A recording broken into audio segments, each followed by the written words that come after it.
How's it going? Today I'm going to be talking about probability calculations and from a book, Dune, and what that is.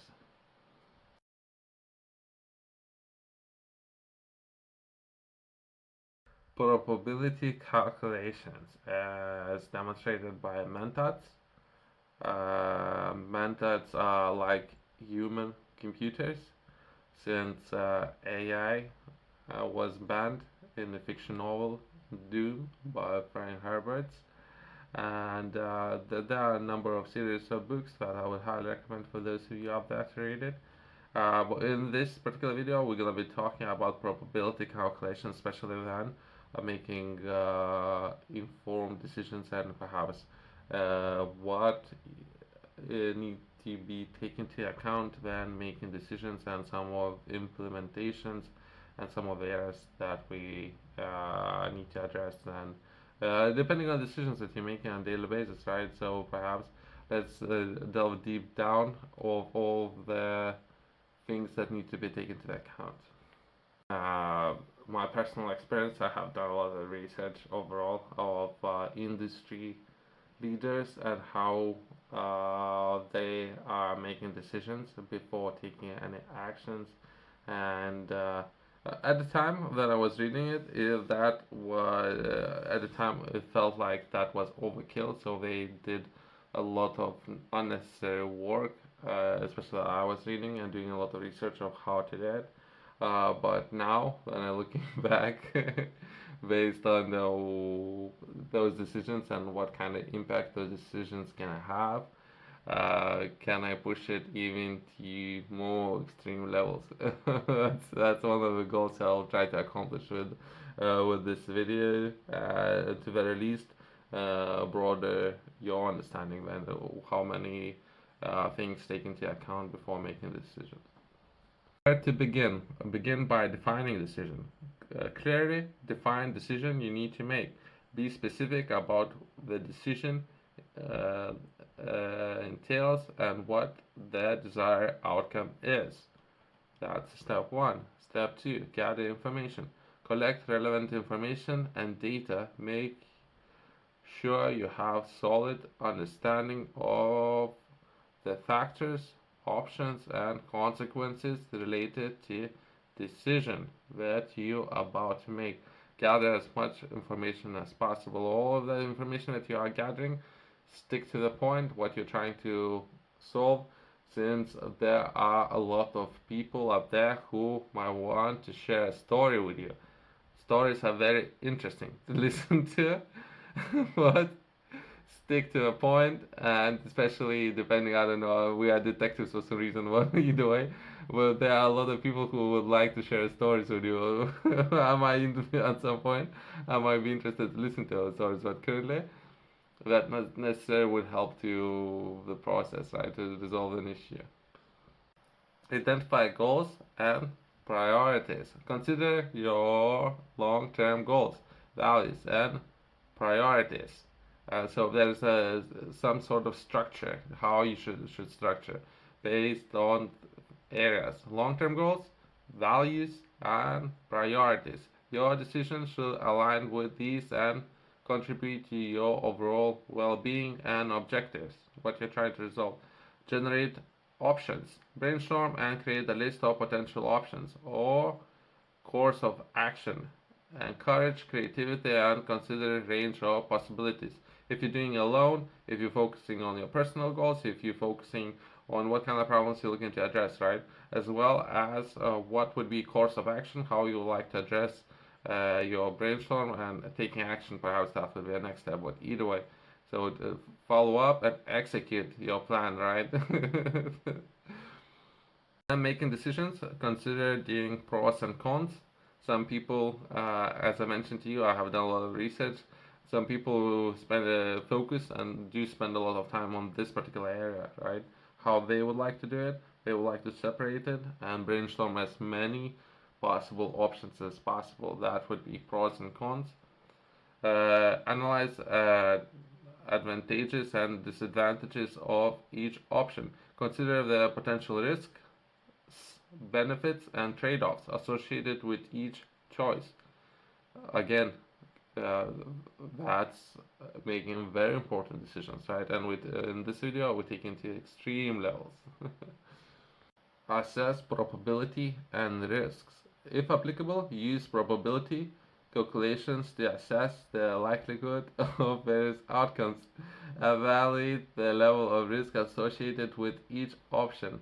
Assess probability and risk, right? So you need to understand how likely and what if that would happen? What would be the risk of that happening? And if there's going to be any risk involved, perhaps you need to have contingency plan in place as well. Again, that's an extreme level.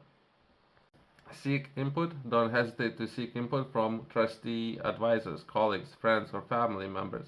They can provide valuable insights and perspectives you might not have considered. As well as if we talk about sums of money, there are other systems that you need to implement first before sharing any valuable information with anybody, right? So that perhaps would be different agreements, legal agreements that potentially offer some protection for you, as well as it depends on what kind of information you are looking to share with even your friends, family members, and or advisors. Consider consequences. Think about short term and long term consequences of each option. How will the decision impact your life or organization in the future? If anything, I would highly recommend to constantly think yourself, and based on how you're making those decisions, always try to think about long term. That's perhaps best decisions that you can make all the time. Long term decisions. What would be outcome of your actions right now, long term.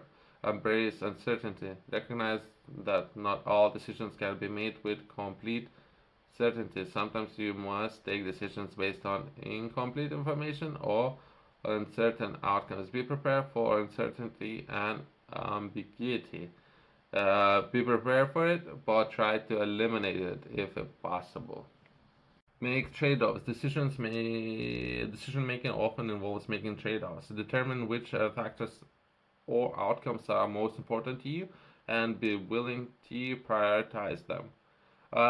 Even if day-to-day life, right? How are you making those decisions?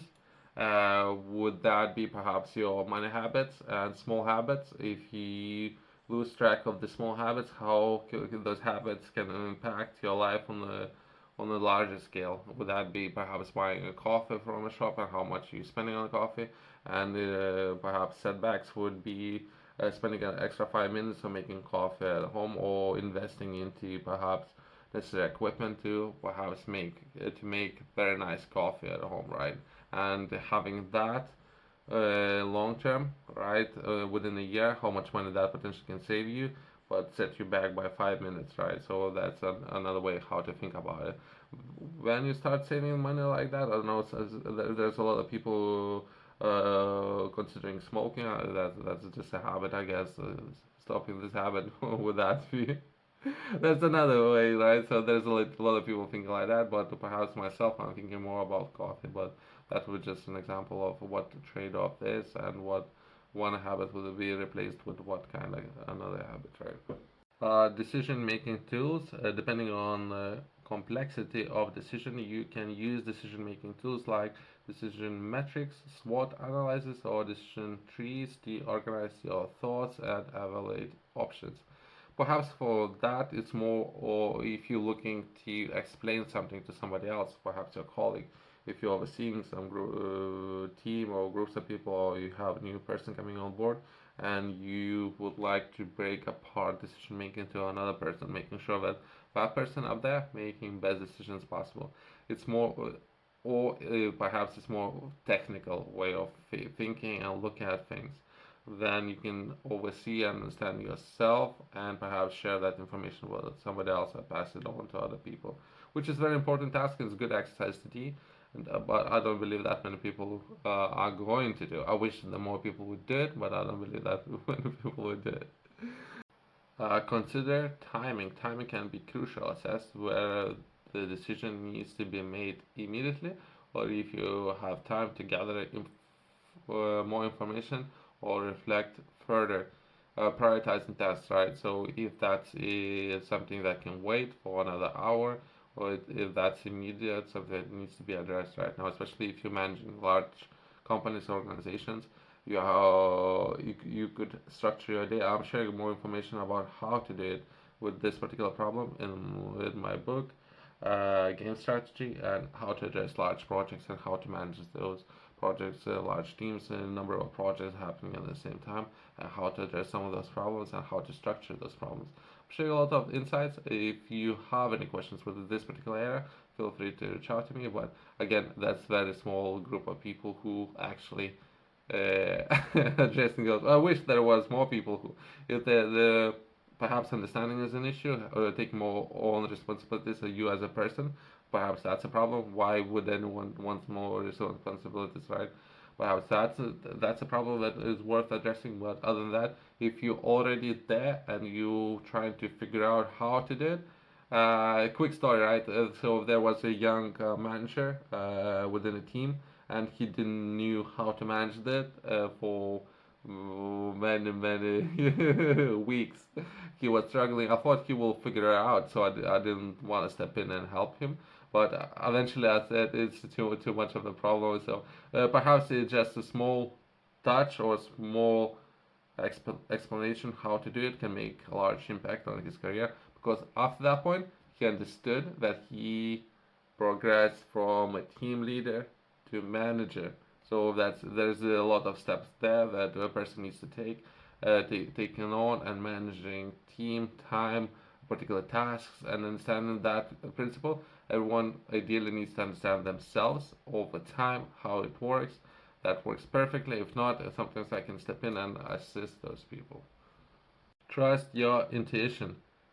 Everyone's saying that. I would say, yeah, I guess. Well, it depends.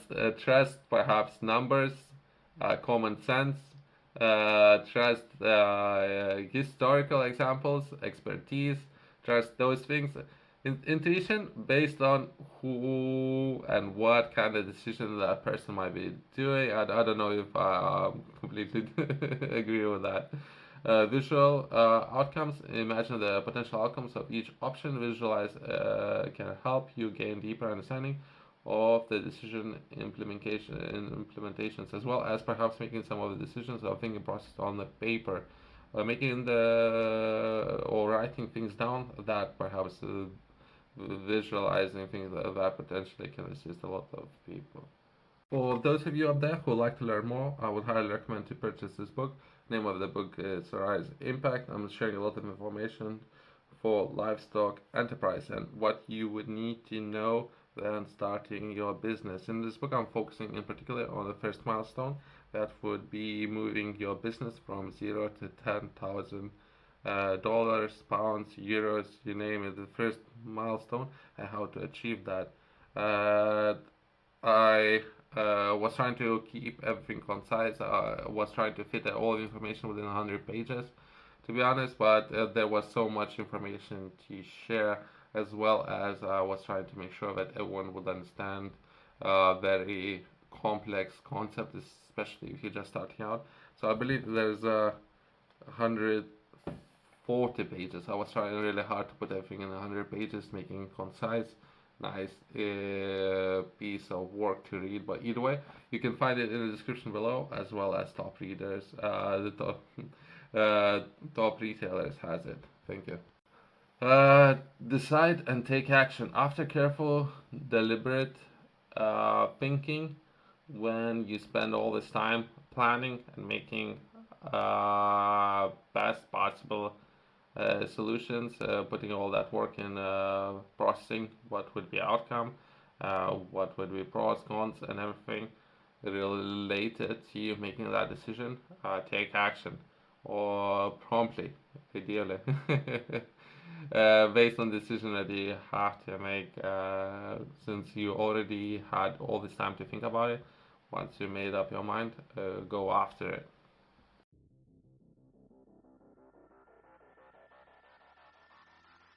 Decide and take action. Uh, you doing all this work for a reason. take action and go after it. Monitor and adapt after you begin. Take action. Take next step would be monitor and adapting. Learn from decisions. Constantly improve. Perhaps keep a diary. Follow up on, especially if you are an investor, perhaps, and some of the decisions that you are making. Process as important as the decisions that you made and why you made those decisions. Looking back, perhaps that would improve your overall learning as well as stay decisive. Thanks for watching. I'll see you in the next one.